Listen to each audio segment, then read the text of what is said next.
Ready, go. Keep rolling.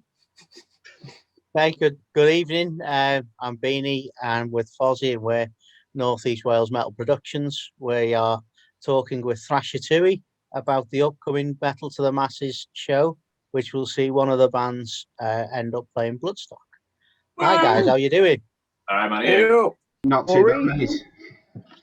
All right. Okay. How are you? We're all good. Now you guys were one of the bands that went through via our previous Metal to the Masses competition. We had 4 bands through, and if I remember rightly, that possibly was our last show that we did. And we went out on a cracker because it was an absolutely brilliant lineup. Have you got any memories of that show? A lot. Anything you'd like to share with us? I mean, Crank being hilarious was another good one. I think there was Lullaby on that one, so it's basically a comedy gig, wasn't it? Oh yeah, it was Leatherback. Leatherback. Oh yeah, Leatherback. He had so many issues, but he was absolutely fantastic. I man. him. Like, what's gutting about that as well is a couple of weeks later, before the Global Bastard kicked off, he was supposed to be playing in our local. Like, yeah, he's definitely unique, isn't he? He's unique. Yes. I seem to remember that was one of probably the strongest heats we've ever had. Normally, that lineup, well, it could have been a final, most definitely a semi-final. Were you shocked to actually get through? Yeah. Yeah. In fact, when we announced that, my first thing was, I'm going the bar. I need a beer. I need to sit down. I think it's the sound man did a fantastic job on the night, making you guys sound really good in order to get you through. I think that's what it was. Yeah. Yep. He had to put up with me, didn't he? He did have to put up with me, trying to test out loads of random new shit that I'd bought. Yeah. If I remember rightly. Your little toy. My little pedal board. It was the first and only use I've had of that, and it sounded amazing. Well, it wasn't just down to the toys. Obviously, it was down to the performance on the night, and you guys obviously. I think not only did you win the our judges award as well, I think you probably won the fan vote as well. So I mean, you were definitely going through. I don't know how much of that you knew, but yeah, it was a cracking show.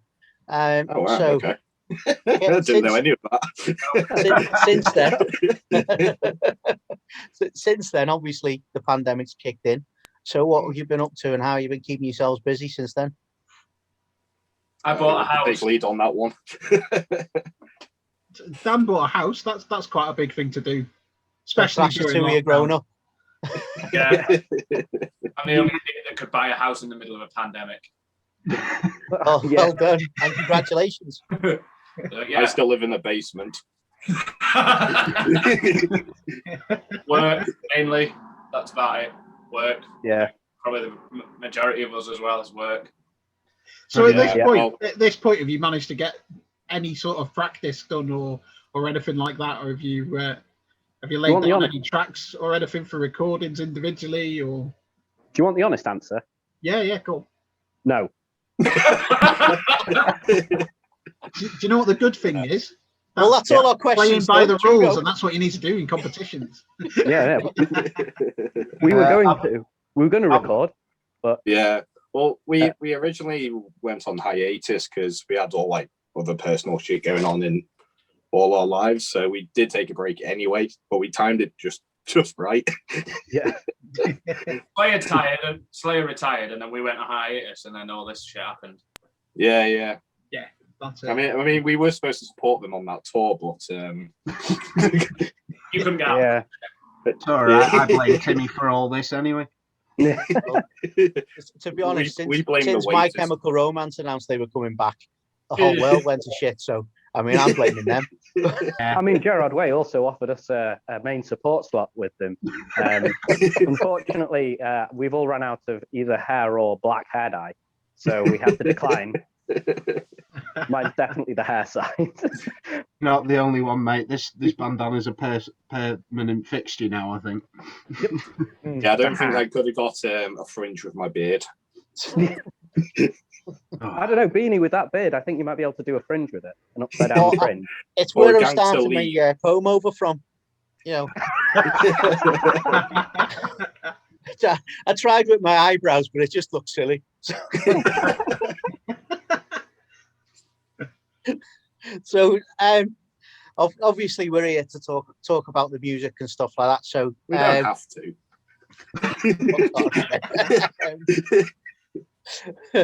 So you've not managed to do anything, but now we've announced the show and things like that. How are you getting things back on track? Looking forward to practicing. Yeah, we're starting practice, I think, soon, very soon. And it's just going to be smashing out, getting all the dust off, and going from there, tightening everything up. Is part of the practice ensuring that you can still blow up inflatables after sitting down for like 12 months doing nothing? Yeah, I have. Actually, I don't know where that's gone, to be honest. So that's something I've got to find. Remember, fresh batteries. Isn't it still stuck around Nick Gregory's waist? Yeah, one of the donuts. That was a great gig. Oh yeah, I forgot about that one. That's the only time that song's ever been played, and Nick Gregory got stuck between 3 donuts. And it's still on the internet for everyone to see. Yep. Hi, Nick. Remember to tune into the Impact Zone on Radio Deeside. When he gets back up and running, I'm sure you will. So obviously now you've been playing quite a few shows for us now. Yep. And it was only a matter of time before you did take the step up. Have you got any other highlights from the shows you played for us before, or any other shows you've got? Carnage. Like crowd surfing on donuts and all sorts. Yeah.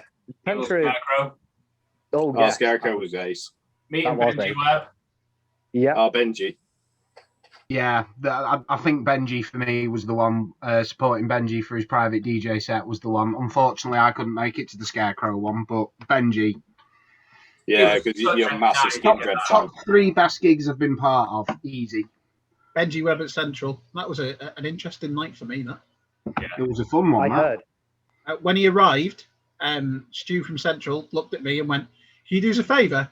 I'm like, "What?" Anyway, can you look after him? I was like, yeah, okay. What do you want me to do with him? I walked him through Central into the back room while you guys were packing all your stuff up after playing, and sat him in the back room, and him and his mate that he brought with him, MC somebody, just looked up at me and went, "Did you want an interview?" I was like, no.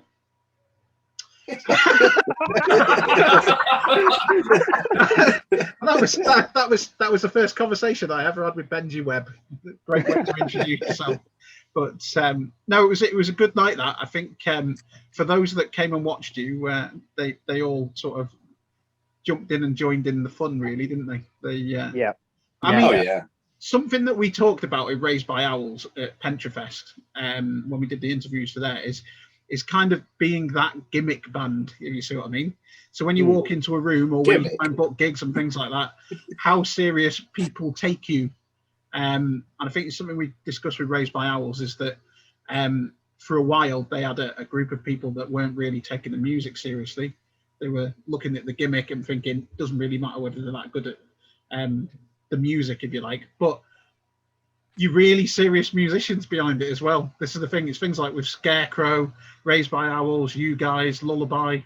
How do you find that when you're booking gigs and things? Do you get that impression that people think it's just a gimmick, or?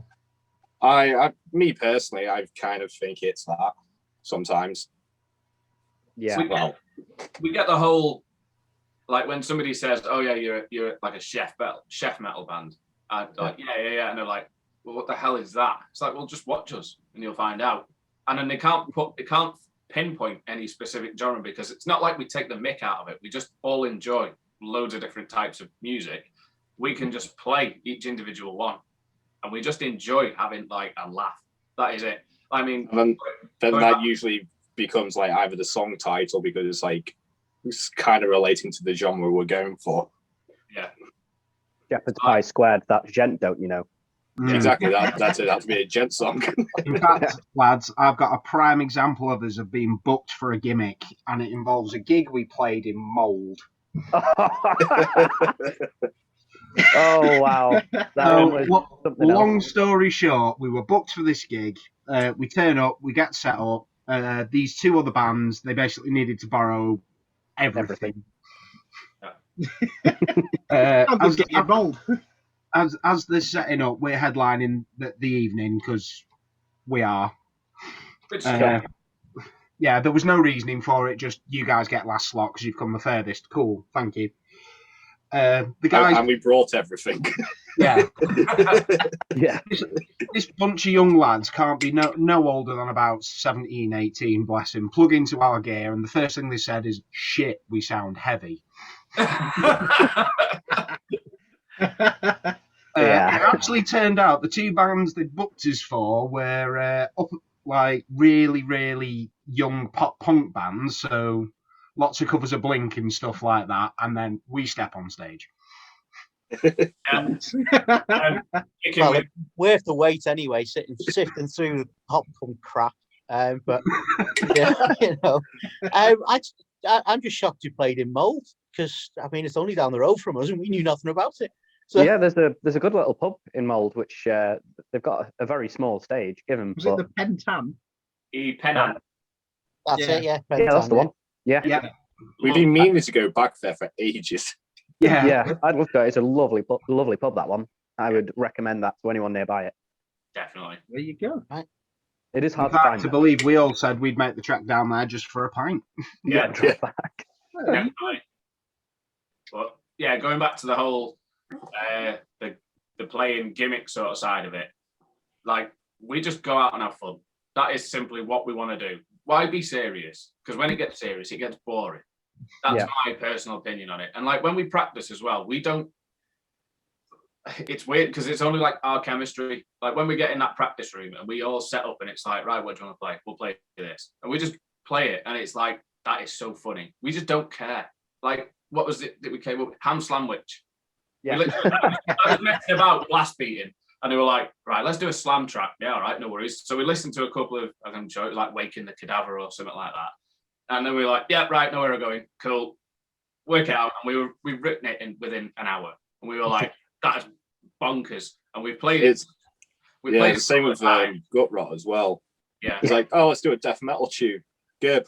Play something. All right. Wrote it. Yeah. I mean, honestly, we just do not, like, we don't even think about it. It's like the band name as well. Like, where did you come up with that? Well, okay, Thrashatouille, Ratatouille and thrash metal. Why not? That was it. It was like, boom, done. If I remember correctly, Dan, we were all umming and ahhing, and you just randomly went Thrashatouille, and we went, yep, that'll do. Yeah. I must admit, the name is class. It is a brilliant name. I remember when you guys first came out. When you guys first came out, Beanie said to me, "There's a chef metal band called Thrashatouille." When you hear the name, it sounds as though you've been around for years, and it was just kind of like made to be. It rolls off the tongue. It rolls off the tongue. I mean, when we played one show in Manchester, and like even the compare was just like, yeah, Twatter Fest. I was literally going to say that one. That was like that was a second ever gig or something like that one. Yeah. The band with the best name of the night behind you, and it was like, what? Really? Hey, this'll do. That might have been the show why we booked it anyway, because obviously we saw the name, and I'd seen a couple of you in your previous band, but I didn't know it was you guys. And then it might have been Twatter Fest or a Badger Fest or whatever, but I think it was definitely Rebellion.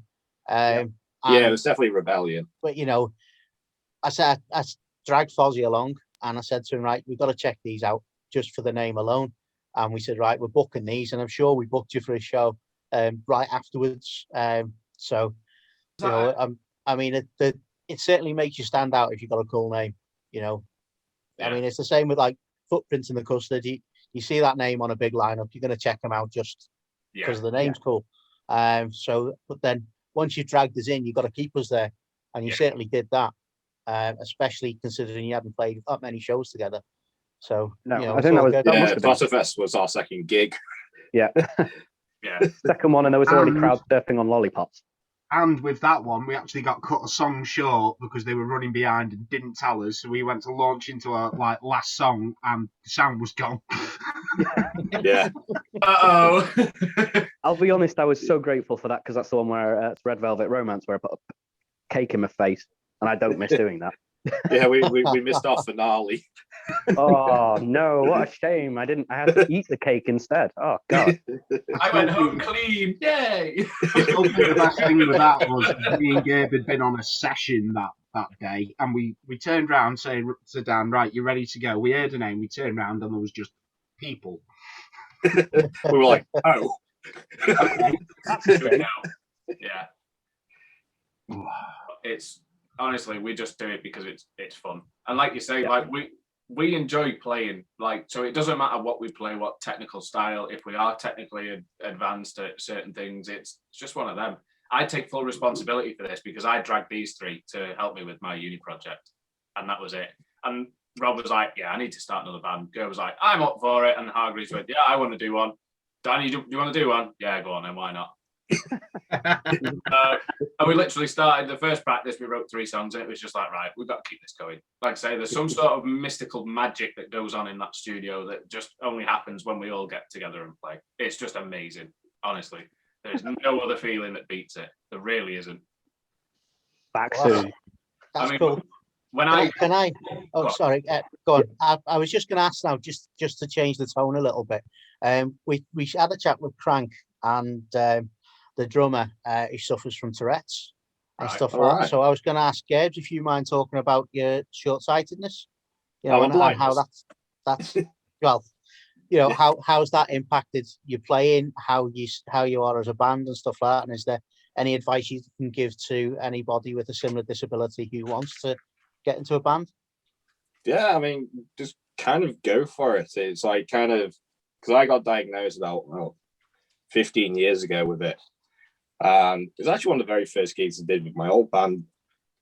It was just a weird kind of thing telling the rest of the band, like, yeah, it's not going to get any better. So, but like over the years, just learning to like adapt to playing and stuff, like on the back of guitars and stuff, I've got tape and different tape just to kind of feel my way around rather than having to. I got that idea from it was the guitarist or the drummer of Chainsaw Castration. He's like, oh, I just have a bit of tape on the 5th fret, so I know not to go any further up. Could be in a slam band. You don't go above the 5th fret. I was like, that's genius. It's like, I'm surprised you didn't like think of that. I was like, no, I just kind of went with the whole like massive inlays and stuff. That's how I based buying all my guitars. But yeah, gig wise, like with these lot, it's just a case of, Gabe, you're going there. Like, cool, just stand there. Here's your guitar. Crowd's that way. Here's your mic. Go for it. But he's got his own in-house guitar tech, his own roadies and everything. So Gabe's main priority when we start. Like literally, it is not because of that. It's just simply we wanted to get comfortable, so he's not sort of panicking. Like, what am I doing? What where's this? Where's that? Like his guitar will be tuned. He can just literally throw his strap on. It's just like boom, flick the amp on, away we go. As soon as he gets on stage, he takes the shades off, and it doesn't really matter because it's just a massive hair windmilling. So it's like, he can't really see anything, and he knows his way around everything where he's going. It's just like you crack on. Yeah. Do you find stage setup wise? I mean, it's something that, to be honest, as a sound engineer, I've never really asked you. But do you find yourself setting up at every gig you do in the same places so that Gerb's got some familiarity as to where you all are on stage while you're playing? No, that doesn't really matter which side of the stage I'm on. It's just as long as I know which side I'm on and who's on what side, because it's obviously going to be like next to me is going to be like it's going to be Rob then Hargreaves, or like on the other side it's going to be Rob then Hargreaves. So as long as I know which side of the stage I'm on so I don't fall off it. You go to step onto the right, I'm on the right side of the stage and just fall off. I was going to say, general rule of thumb I normally say to you is, right, there's a wall to your right. Rob's bouncing around on my left, and there's like a foot and a bit in front of you, and there's a monitor, so don't fall on that. Yeah. I think the only one and your beer's at the bar. The only one I have to watch out for, especially at Pentrafest, when the inflatables are flying, because obviously Go won't see it. So there can be points where if I don't knock it out of the way, or Hargreaves doesn't if he's nearby, then he's just going to completely throw him. Oh, the amount of times I've had a mic to the mouth. Yeah. That's the other one. The joys of doing vocals as well. You don't want it to hit the mic. So, but yeah, it seems to be a common occurrence at Pentrafest. I don't know what you've got in the water there, or Pentra. There must be something in the beer or the Wrexham lager. I think it's just because Pentrafest is the most exciting gig of the year. That's what it is. North Wales. Every gig we've had at North Wales, like from you guys, has just been mint. It's a home away from home, but we consider Wales our home anyway. Yeah. That's just really nice to hear. Thank you.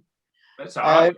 So we haven't got much time left on this. So have you got any surprises or anything new for us that we might that might come up in the show? If we told you that, we'd have to kill you. We don't know ourselves. We'll find out. No, we don't know. Practice. Yeah, we haven't even done the first practice back after lockdown. So your excitement for what we might have is going to be our excitement, because we don't know what it is yet. So it could be anything. I guess we've been talking a few little ideas depending on what the situation is going to be when the gig happens. We've got a couple of little backups on that. Have you got any lights on what the situation is going to be at the gig? Is it going to be sat down or? Don't know. We're currently working on it being fully open and unrestricted. Is what it's looking like. Okay. I mean, it won't be seated as far as I know. The worst case scenario is that we have to put a restriction onto the size of the audience that we can have. Okay. But by that time, we're looking that we should be, fingers crossed, all open and ready to go. So that's why it's 3rd of July. There's enough time, hopefully, to have everything up and running by the summer, and it should be unrestricted. So it'll be like a cork out of a bottle for the first show back. Oh yeah. It's going to be very difficult not to drink. I'm sure we'll have a few. Whatever we do, it's going to be a good show. Yeah. Enjoy it. Have you guys got anything else you'd like to add? While we've got a few minutes left. Well, we've got a few minutes. I'm looking forward to the other bands on this one. It's going to be a bit of a tough one, isn't it? Yeah. I feel sorry for whoever's judging it. I don't know if that's yourselves or whether that's someone from Bloodstock. That is actually we're a hoping question. Mr. Bannister comes down, but he's not confirmed it yet. Yeah, because I think they've got a lot of gigs in the space of 2 days, haven't they? So, or 3 days. 2 weekends, isn't it? They've got 26 regions over 6 days. Yeah. It'll be fun. Yeah, enjoying playing a gig. That's the main thing. Enjoying playing a gig. It's just been it's horrible. It's like a reindeer with a carrot in front of it, and you can never get it. Honestly, play a gig. Just about get it. It's see you later. It's oh, come on. Do you know what you've just done there? That's a song. That's our new Christmas #1. Carrot. No, I agree. I can't wait to play a gig. I can't wait to have that anxiety of, oh shit, I've got to go and perform in front of people. Right, it's go time. I miss that. I miss my stage beer. Yeah. My one designated driving pint. Well, when I can find my stage beer, I do miss it. I don't miss ringing out a t-shirt when we've played a gig, because it's in the middle of but that's the only thing. No, I'm joking. I just can't wait to play a gig. I genuinely can't. I'm sick of sitting in and doing nothing. Well, guys, the good news is the next time that we see you all together, it will be Saturday, the 3rd of July, at Central in Wrexham. I'll be setting up a stage. And Hey, we wish you the best of luck. Awesome. we wish you a Merry Thank you. Christmas as well. Very good. And a happy new year. Be nice to Happy see New you Year all as well. again. Sorry. And Happy you New Year, guys. Merry Christmas. Yeah, and Happy good Halloween. luck. Thank you.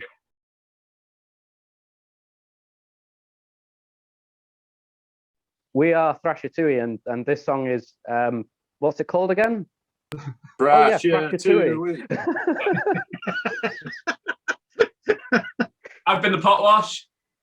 I've been the head chef. I've been sous chef. And we are Thrashatouille. And we'll look forward to seeing you again soon. Stay safe. Stay Thank you, sharp. gentlemen. Easy. All the best to you. Thanks very much, guys. Bye for now.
What you need to do is serve this in a bowl at a room temperature with a nice bottle of red wine.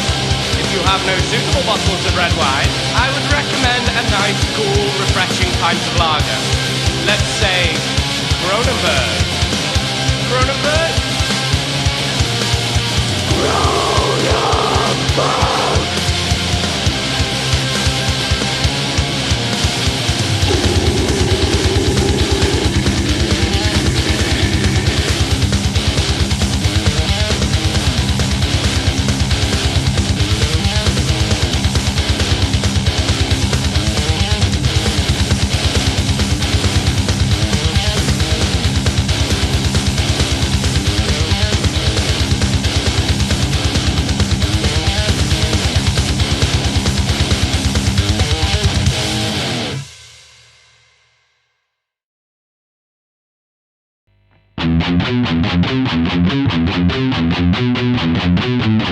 Thank you.